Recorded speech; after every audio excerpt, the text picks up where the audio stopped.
On est Daf Kavzaïn Amoud Aleph. Kol HaKelim Sheba Migdash Yesh Lahem Shneim.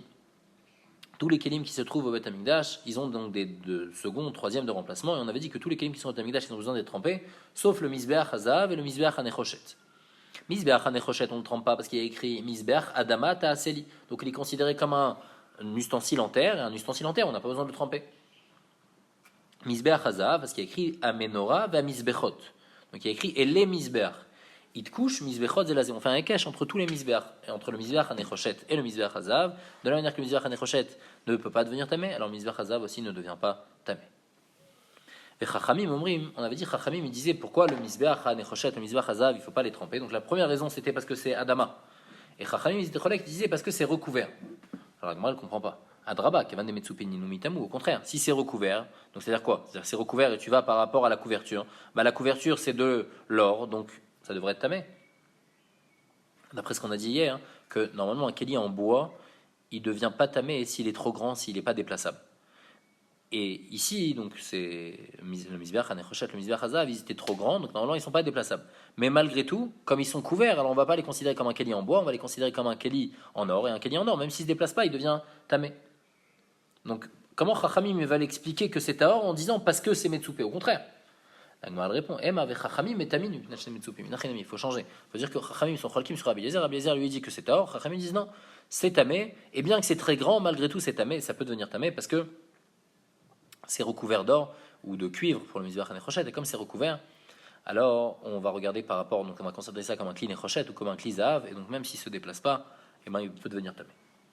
Vebeitema, ou bien autre explication, qu'est-ce que Chachamim veulent dire? Abanan les Rabbi Eliezer Kamre. Chachamim disent à Rabbi Eliezer Maïdater.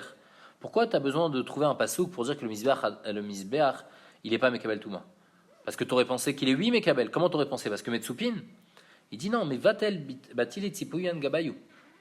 Le fait qu'il soit recouvert, et ben ça c'est Batel. Pourquoi? Parce que comme on avait dit avant, que le Mizbeach, il est appelé Etz, il est appelé en bois. Puisque la Torah l'a appelé en bois, bien qu'il est couvert, on va considérer ça comme un klietz. Et donc, puisqu'il ne se déplace pas, il ne devient pas tamé. Donc, en fait, Rachamim, d'après cette deuxième explication, ils sont d'accord avec Rabbi Eliezer. Mais ils lui disent on n'est pas d'accord avec toi, tu n'as pas besoin d'arriver à la raison parce qu'il s'appelle Adama, et comme la Torah l'appelle Adama, c'est pour ça que c'est tort.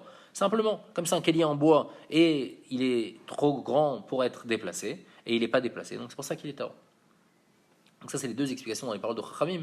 Ou bien Rachamim, ils viennent être collègues sur Rabbi Eliezer, ils viennent lui dire bah, en fait, c'est tamé. Parce que c'est couvert, et on va par rapport à la couverture qui est en cuivre ou en or, et donc c'est pour ça que c'est tamé bien que c'est très grand.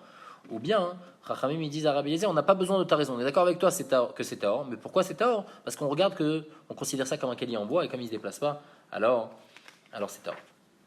Amar Rabbi Abaou, Amar Rabbi Lazar, Talmidei Chachamim, en shel geinom sholetet baem. Les Talmidei Chachamim, le feu du geinom ne les atteint pas. Pourquoi? Kalvachomer mi salamandra. On apprend un kalvachomer de la salamandre. Uma salamandra shetoledet ish, cette salamandre qui vient du feu, asach midama. Si quelqu'un y met du sang de salamandre sur lui, eno sholetet bo, il est protégé du feu.